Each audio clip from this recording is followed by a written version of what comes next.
Thank you very much. And I want to go now to Democratic Congressman from Illinois, Mike Quigley, who sits on the House Intelligence Committee. So let me just start, Congressman, with, is there anything you can share with us about this briefing?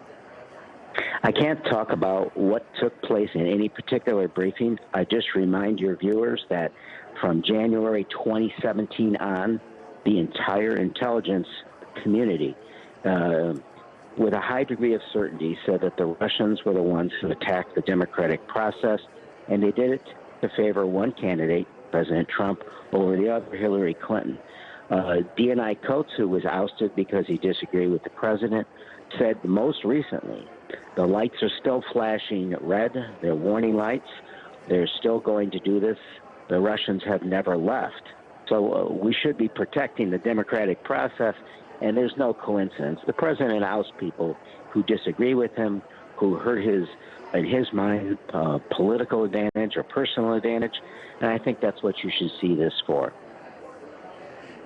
All right, so let me ask you, because you're saying it's no coincidence. You know, you hear they're trying to say, oh, it's a coincidence that he's trying to put in Rick Grinnell, a loyalist, into the job, and McGuire out. You're saying no coincidence at all.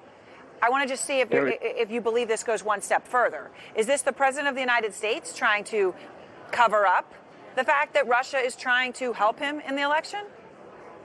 I think the president of the United States is trying to take over the intelligence process in the same manner we saw this week, where he's trying to take over the Justice Department. He doesn't want the truth to get out when the truth hurts him. That's extraordinarily dangerous when it comes to intelligence. The truth, the intelligence truth, keeps us safe. We are less safe when the president does things like this.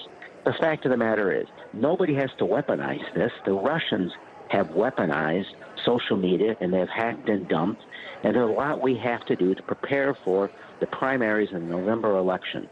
The Russians attempted to attack the democratic process during the primaries. This has been reported, and the president getting people out who want to talk about that has an extraordinary chilling effect on anybody willing to come forward, as we saw with Colonel Vindman and others.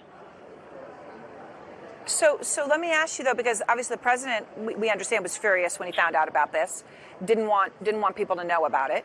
We're also hearing, though, that a source is telling us that when you were briefed in your committee, and you would think that everybody would uniformly be up in arms about Russian interference in the election, that it's confirmed it's happening, regardless of who it's trying to help. But of course, the understanding is that the intelligence community is saying it's helping Donald Trump. The Republicans were mad. They launched an attack. They didn't want to hear it. Is that true? I can't speak to a particular briefing. I can speak to a pattern of behavior. It has been very difficult to pass an election grant to fight against this. I've been the sponsor of those measures. It's been tough to get bipartisan support, and I will say this broadly. It has been a pattern of behavior by my Republican colleagues of resisting this information and siding with the president.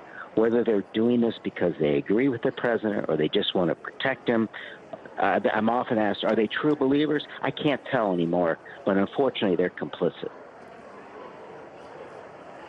All right, Congressman, I appreciate your time, and I thank you, and I want to go now to the